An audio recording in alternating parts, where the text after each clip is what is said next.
Ndabasuje mu izina rya Yesu Kristo. Amahoro ya Kristo nabane namwe.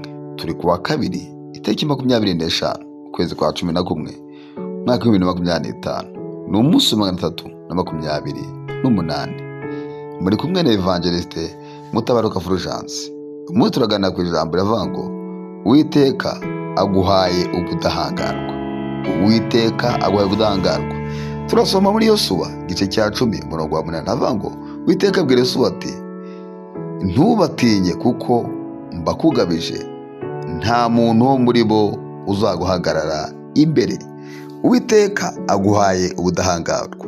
Hari ibyakurwanyaga, hari abakurwanyaga, hari ibyagufasheho ijambo, hari ibyakwambuye ijambo, hari ibyagutesheje agaciro, hari urugamba warwanye uraneshwa inshuro nyinshi cyane.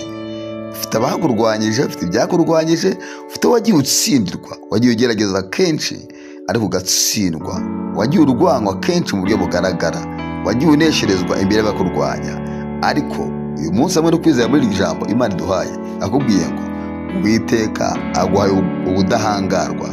Ibyaguhangaraga ugiye kubihangara, ibyakuneshaga ugiye kubinesha, ibyakunanizaga ugiye kubinaniza. Uwiteka aguhaye amaboko, aguhaye igitinyiro, akongera imbaraga, agusiza ubudahangarwa. Uwiteka abwira Yosuwa ati ntubatinye kuko mbakugabije, nta muntu wo muri bo uzaguhagarara imbere. Amen. Iyo kibazo kizaguhagarara imbere, umwanzi wawe ntazaguhagarara imbere.